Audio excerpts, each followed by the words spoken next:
रूप पाहता लोचनी सुख ढाले हो साधनी रूप पाहता लोचनी सुख ढाले हो साधनी साधनी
आपुला तो एक देव करुणी घ्यावा,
आपुला तो एक देव करुणी घ्यावा, आपुला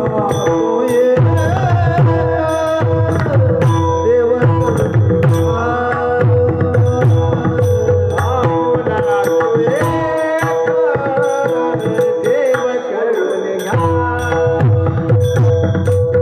करुणी घ्यावा,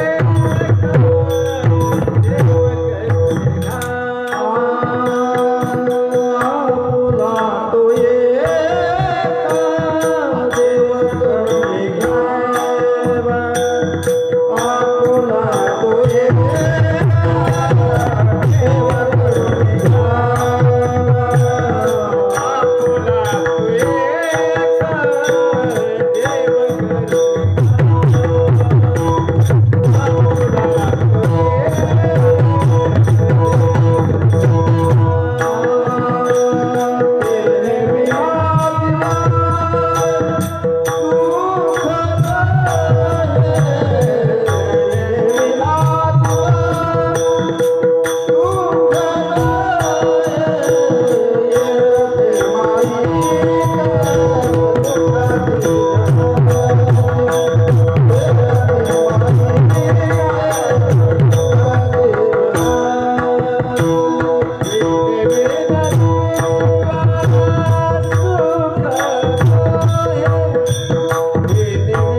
बाकी बात hello hello hello hello hello आपुला तो एक देव करुणे घ्यावा तेने बिना जीवा सुख नोहे येरती माईके दुःखाची जनते नाही आदि अंती अवसानी अविनाश करी आपुल्या ऐसे लावी मना पिसे गोविंदाचे येरती माईके दुःखाची जनते नाही आदि अंती अवसानी तुका मने कामरणेची सरे उत्तमची उरे कीर्ती मागे येरती माईके दुःखाची जनते नाही आदि अंती अवसानी विठ्ठल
त्यांच्या कृपादाने कथेचा विस्तार बाबाजी सद्गुरु दास तुका काय माझी वाणी मानेल संतासी रंजवू चित्तासी आपुलिया या मनासी लागो हरिनामाचा छंद आवडे गोविंद गावयाशी ओम नमो ज्ञानेश्वरा करुणा करा दयाळा तुमचा अनुग्रह लादलो पावन झालो चराचरे पंढरीच्या देवराया माझे चित्त तुझे पाया मस्तक हे पायावरी या वारकरी संतांच्या प्रतिवर्षी पंढरपुरा जाते महाद्वारा हरी भेटे सेवेलागी सेवक झालो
सेवक झालो तुमच्या लागलो निज चरणा अहो स्वामी तुकया देवा यावरी न करावा अवहे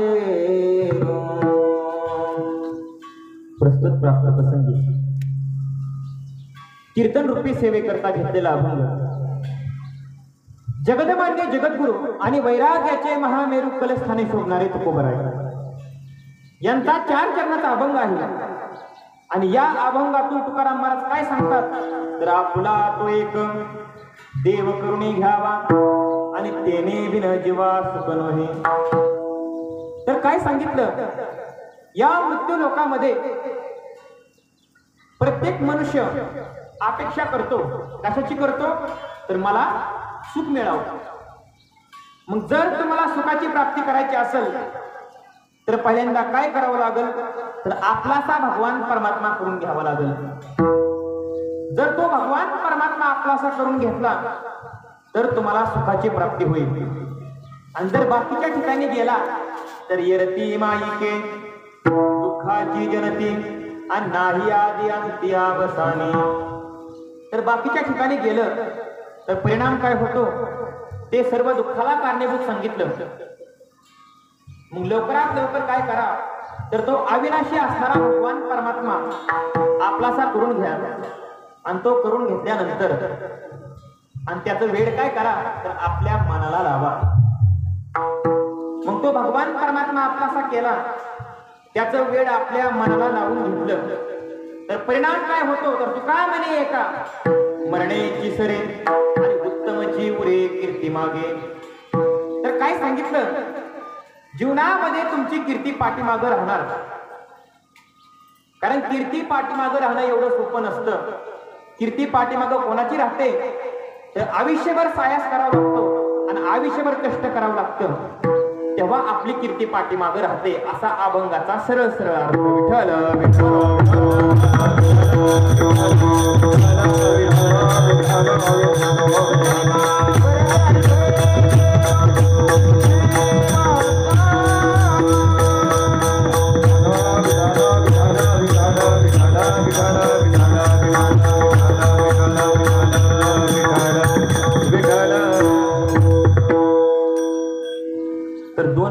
त्याचं कर्तव्य असतं बघा, ती परिहार द्यायचा असतो. तर प्रत्येकाला माहिती आहे बघा, भजन कीर्तन करायचं असेल तर हा काय नोहे, हा एकल्याचा खेळ. एकटा कीर्तनकार कीर्तन करू शकत नाही. त्यासाठी पक्वाजे लागतात, टाळकरी लागतात, लोक ऐकायला लागतात. आणि सर्वांचा समागम असला तर काय होतं, कीर्तन होतं बघा. मग प्रत्येकाला माहिती आहे बघा, आज 1 वर्ष झालं बघा, तर काशीनाथ लक्ष्मण आदले यांना जाऊन 1 वर्ष झालं, तर त्यांचं आज वर्ष श्राद्ध आहे बघा. तर त्यानिमित्त ही कीर्तनाची सेवा माझ्याकडे आली. त्यांची मुले असतील, त्यांचे नातेवाईक असतील, त्यांनी काय केलं तर कीर्तनाची सेवा माझ्याकडे दिली, म्हणून त्यांचा आभार मानतो. आपण काय करू तर सर्वांचा आभार मानून एकदा कीर्तनाला सुरुवात करूया. विठ्ठल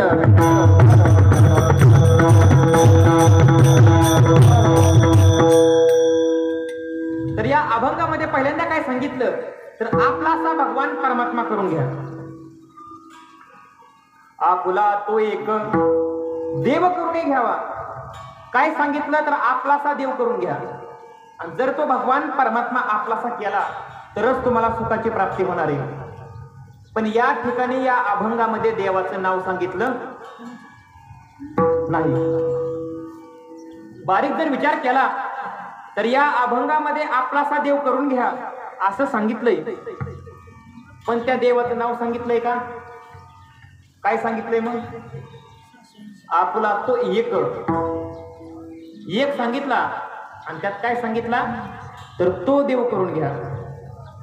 तो म्हणजे कोणता तर आपण जर विचार केलं तर तो हे नाम नाही तर हे सर्वनाम सांगितलं.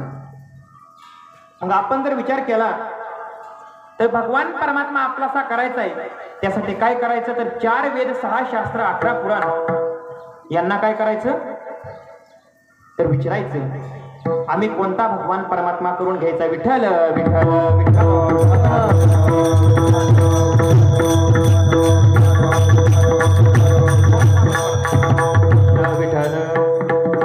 हॅलो हॅलो राहून द्या. तर तो भगवान परमात्मा करत असताना आपलासा त्या देवाचं नाव सांगितलं नाही आणि देवांची यादी सांगितली तर 33 कोटी देव सांगितले. किती सांगितले? 33 कोटी देव. मग तो भगवान परमात्मा कोणता करून घ्यायचा आपलासा तर 4 वेद 6 शास्त्र 18 पुराण यांना विचारायचं आम्ही कोणता देव करून घ्यायचा. तर आपण जर विचार केला तर 33 कोटी देव सांगितले. किती सांगितले?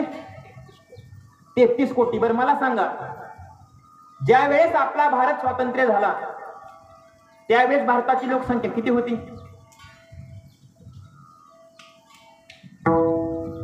ज्या वेळेस आपला भारत स्वातंत्र्य झाला आपण विचार केला जेवढी देवांची संख्या नाही त्याच्यापेक्षा कमी कोणाची होती?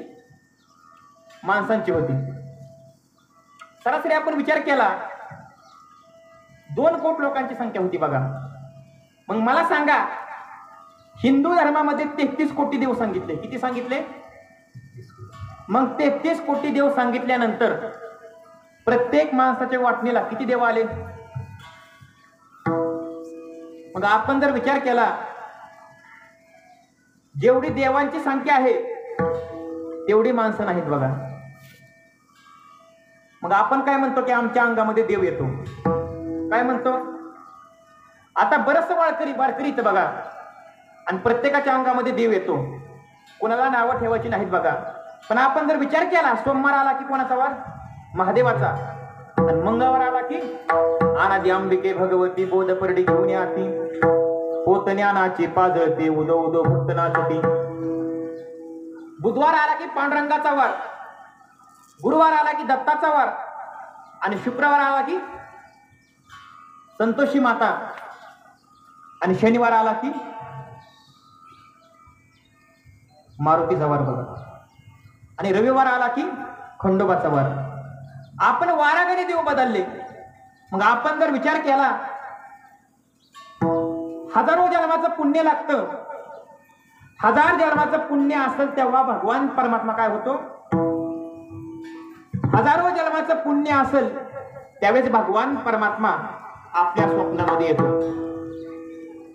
किती जन्माचं पुण्य लागतं? हजारो जन्माचं. बरं मला सांगा, मग काय काहींच्या काहीच पुण्य न करता देव अंगात कसं काय येतो? इंगळे महाराज सांगतात, आम्ही काय केलं वारकऱ्यांनी, एक किलोचा टाळ होता बघा. किती? एक किलोचा टाळ होता. वाजून वाजून पावशेरावा आणला तर देव आमच्या स्वप्नात नाही म्हणजे. मग अंगामध्ये देव कसा यायचा? आपण जर विचार केला तर देव करून घेत असताना कोणताही देव करा, पण काय करा? एकच करा बघा.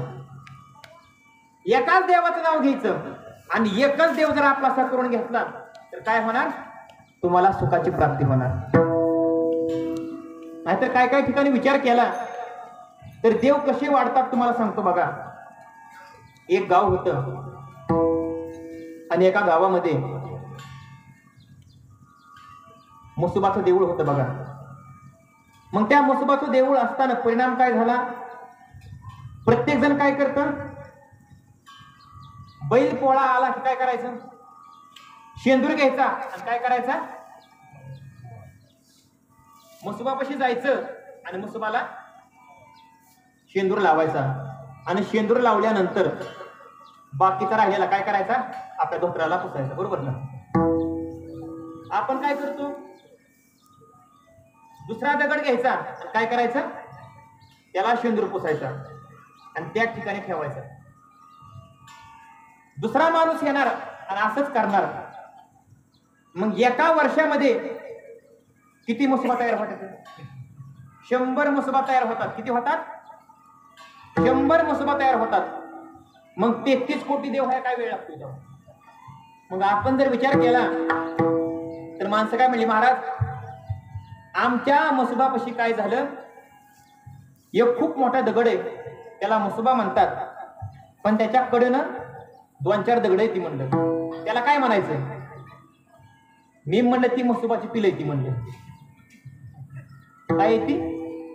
म्हसोबाची बारकी बारकी पिल आहे ती म्हणलं.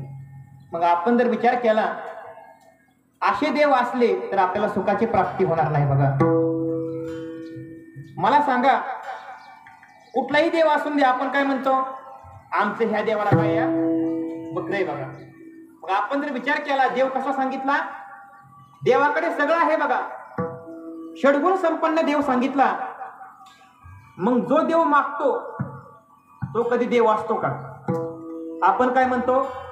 हा देव काय झाला? आमच्या घरामध्ये आला आणि आम्हाला लागला. मग आपण जर विचार केला तर म्हसोबा काय मागतो? बकरं मागतो, काही मागतो. मग जो मागतो तो देव आहे का? मग आपण जर विचार केला मग शेंदरी हेंदरी देव असतील तर त्यांना पूजू नका. शेंदरी हेंदरी दैवते, शेंदरी हेंदरी दैवते.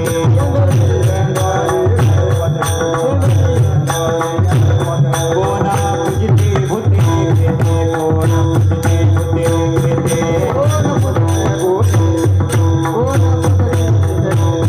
आपल्या पोटाची रडते, आपल्या पोटाची रडते, आपल्या पोटाची मागती शिकवे अवधान.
शेंदरी हेंदरी दैवते कोण पूजिती भूते खेते आपल्या पोटाजे रडते मागती शिते अवधान.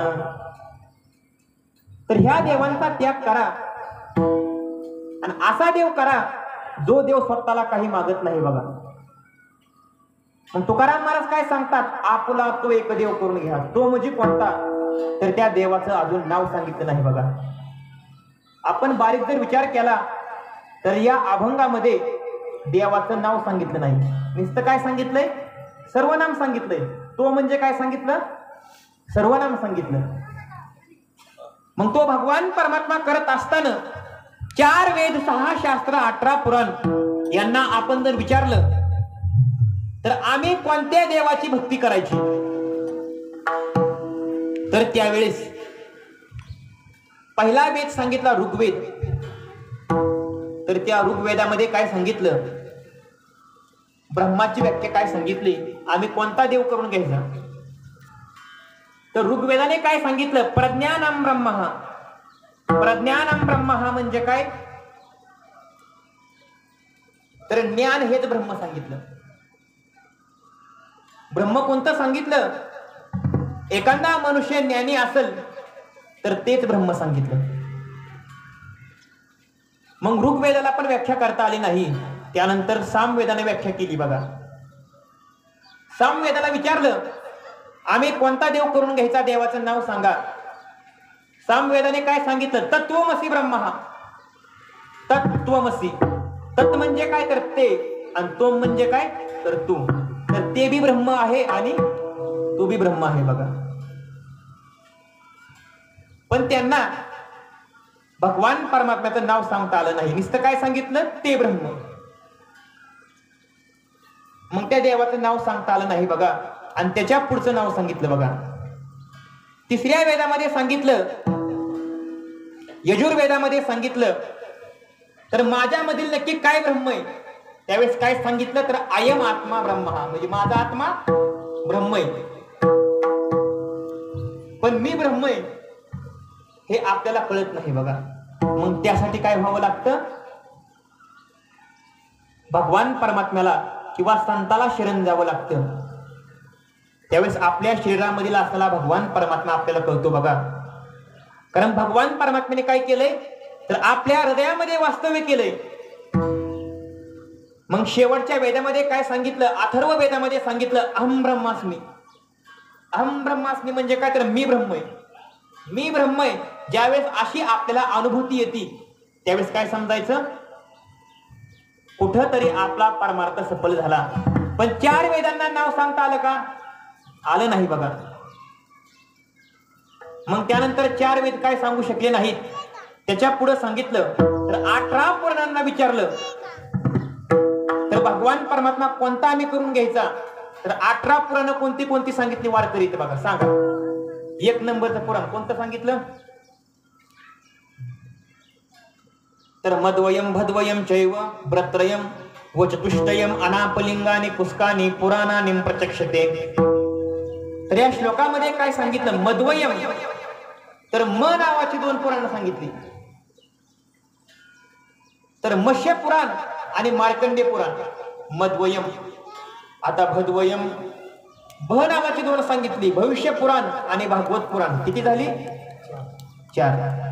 आता व्रत्रयम, ब्र नावाची 3 सांगितली, ब्रह्मपुराण, ब्रह्मांड पुराण आणि ब्रह्मवैवर्त पुराण. किती झाली, 7. कोण सांगितलं, कसं असतं माहितीये का, ऍक्युरेट उत्तर द्यायचं बघा. नाहीतर लोक काय म्हणतात माहितीये का, कुठला गुरुजी शिकवाय होता म्हणते. कारण आता काय झालंय माहितीये का, लॉकडाऊन पडलंय या, आणि त्यामुळे काय झालंय या, कुणाला काहीच कळत नाही बघा. आणि आता असं झालंय, गुरुजींनाच काय कळत नाही. मग मुलांचा विचार करायला नको बघा. एक गुरुजी होतं, आता गुरुजींचं सांगतो बघा. एक गुरुजी काय म्हणलं, मुलांना सांगा, निमगाव केतकी पासून प्रश्न विचारला वर्गामध्ये, 100 मुलं होती. मुलांना सांगा, निमगाव केतकी पासून बारामती 40 किलोमीटर आहे म्हटलं. निमगाव केतकी पासून बारामती 40 किलोमीटर आहे. आता दुपारचे 12 वाजल्यात तर माझं वय किती? काय सांगितलं? निमगाव केतकीवरून बारामती 40 किलोमीटर आहे. दुपारचे 12 वाजल्यात तर माझं वय किती? गुरुजीने प्रश्न विचारला. मग गुरुजीला काय करायचं? वाल्या फोकानं हाणलं पाहिजे तुम्हाला सांगतो. मग काय सांगितलं? मुलगा गप्प बसला. पण एक मुलगा होता, त्याने हात वर केला. गुरुजी मी उत्तर देतो. गुरुजी म्हणलं सांग. तो म्हणला गुरुजी तुमचं वय 42 म्हणला. गुरुजी म्हणला शाब्बास म्हणलं वा 42 वय म्हटलं. गुरुजी म्हणलं बरोबर आहे, तुझ्यासारखा हुशार मुलगा या वर्गामध्ये नाही. पण मला सांग सूत्र कोणतं वापरलं म्हटलं. सूत्र कोणतं वापरलं? गुरुजी काय म्हटलं? लवकरात लवकर सांग मला सूत्र कोणतं वापरलं. मुलगा म्हटला गुरुजी माझा भाऊ आहे का नाही त्याचं वय हा 21 म्हणला. तो हाफ मॅड आहे म्हटला. काय म्हटला? माझा भाऊ येडा आहे म्हटला, हाफ मॅड आहे म्हटला, त्याचं वय हा 21 म्हणला. आणि तुम्ही फुल मॅड म्हणून 21 दुनी 42 असं म्हणलं. गुरुजी म्हणलं काय करतो तुला कळतंय का म्हणला. काय बी कसं बोलतोय म्हणला. तुझ्या जन्माचा काहीतरी दोष आहे म्हटलं. तुझा जन्म केव्हा झालाय? म्हणला गुरुजी माझा जन्म गुरुवारी झालाय म्हटला. गुरुजी म्हणलं चालतंय म्हटलं. आणि दत्ताचा वार आहे म्हणला, चांगल्या वारी जन्म झालाय. गुरुजी तुमचा केव्हा झालाय? गुरुजी म्हटलं माझा रविवारी झालाय म्हटलं.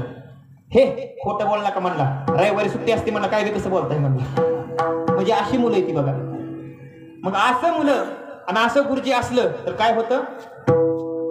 पुराणांची संख्या 7 सांगितली तरी किती होते? 6 होते बघा. बरं सांगा ब्रह्मपुराण ब्रह्मवैवर्त पुराण किती झाले? एकूण 7 झाले बघा. आता पुढचं सांगतो बघा. वचतुष्टयम तर व नावाची 4 पुराणं सांगितली. विष्णू पुराण, वामन पुराण, वराह पुराण, विष्णू पुराण, वामन पुराण आणि वराह पुराण. किती झाले? किती झाले? 11 बरोबर का? बरं मला सांगा परत अनापलिंगानी कुस्कानी पुराणांनी प्रत्यक्षते.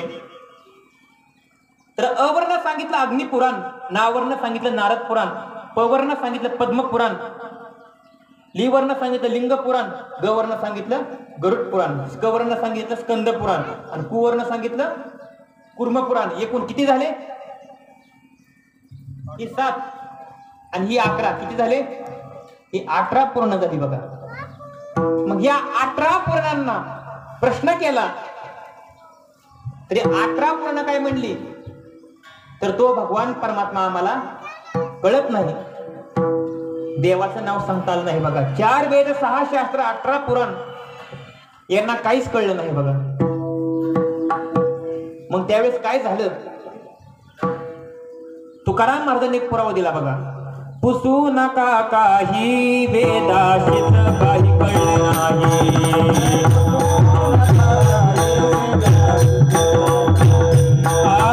पुसू नका काही वेदाशीत काहीच कळले नाही. शेष शिरला भाई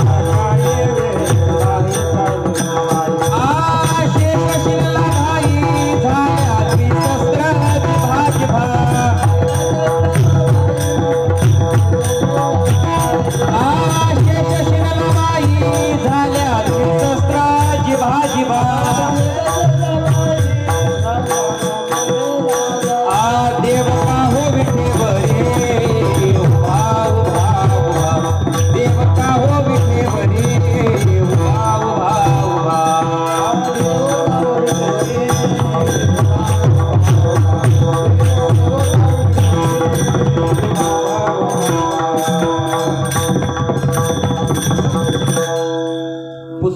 काही वेदाशीच काही कळले नाही. शेषशिला बाई झाल्या द्विशस्त्र जिभा जिभा. तर काय सांगितलं? कुणाला भगवान परमात्मा कळला नाही. मग त्यावेळेस काय झालं? तर संतांनी काय केलं? तर 4 वेद 6 शास्त्र 18 पुराण यांच्या पुढे एक पाऊल टाकलं आणि काय सांगितलं? 4 वेदे जान 6 शास्त्री कारण आणि 18 ही पुराण कोणाशी गाती? हरीशी गाती. 4 वेद 6 शास्त्र 18 पुराण कोणाचं गुणगान गातात? तर हरीचं. हरी म्हणजे कोणता? तर हरी वैकुंठाहून आला पुंडलिका. मग 4 वेद 6 शास्त्र 18 पुराण त्या पांडुरंग परमात्म्याचं वर्णन करतात. पण या अभंगामध्ये काय सांगितलं तर वर्णावी ती थोरी एका विठ्ठलाची कीर्ती मानवाची सांगू नये. वर्णन करायचं असेल तर पांडुरंग परमात्म्याचं वर्णन करा, बाकीच्या देवाचं वर्णन करू नका. पण या अभंगामध्ये काय सांगितलंय तर आपला तो एक देव करून घ्यावा. आपलासा भगवान परमात्मा करून घ्या, पण त्या देवाचं अजून नावच सांगितलं नाही. तो हे काय सांगितलं तर सर्वनाम सांगितलं. मग तो म्हणजे कोणता तर तोचा विचार केला तर नेनो ब्रह्म मार्ग चुकले, उघडे पंढरपुराशी आले आणि भक्त पुंडलिके देखिले उभे केले विठेवर, आणि तो हा विठोबा निधान. कुठला तर तो हा विठोबा निधान ज्याचे ब्रह्मादिका ध्यान. मग तो म्हणजे कोणता तर विठेवरचा भगवान परमात्मा आपलासा करून घ्या. तो हा विठ्ठल बरवा आणि तो हा माधव बरवा. मग त्या भगवान परमात्म्याचं वर्णन करत असताना तो सगुण स्वरूपामध्ये सांगितला आणि निर्गुण स्वरूपामध्ये सांगितला. तो म्हणजे कोणता तो म्हणजे विठेवरच्या पलीकडचा म्हणजे निर्गुण भगवान परमात्मा. आणि हा म्हणजे कोणता जो मी माझ्या डोळ्यांनी बघितलाय तो हा विठ्ठल बरवा. व्याकरणाचा विचार केला तर देव कोणता सांगितला तर पांडुरंग परमात्मा आपलासा करून घ्या. मग अनेक देव सांगितले. मग पांडुरंग परमात्मा आपलासा कशामुळे करून घ्यावा तर त्याशिवाय सुखाची प्राप्ती नाही. आणि एकदा पंढरपूरला गेलं त्या पांडुरंगाचं दर्शन घेतलं तर तुमच्या पाठीमागं लागलेलं जन्म मरणाचं संकट चुकणार. फायदा काय होणार पहिला सुखाची प्राप्ती होणार आणि दुसरा काय होणार तुमच्या पाठीमागं लागलेलं जन्म मरणाचं संकट चुकणार. मग त्यामुळं काय करा देव करून घ्या. मग पांडुरंगाचा विचार केला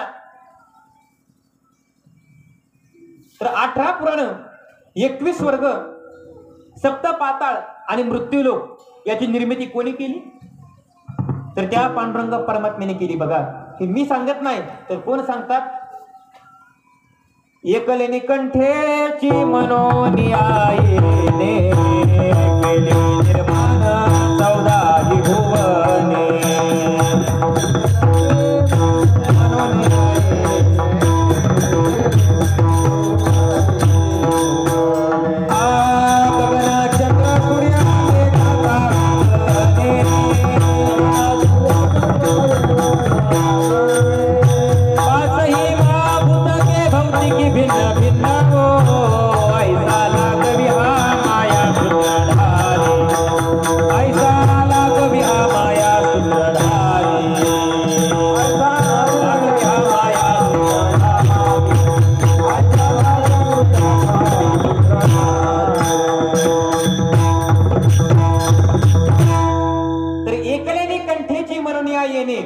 केली निर्माण 14 भुवने गगन चंद्र सूर्य मेघ तारांगणे आणि 5 महाभूतके भौतिकी भिन्न भिन्न हो. भगवंताने काय केलं तर जेणे हे विश्व निर्मिले महर्षी देवा संस्थापिले 21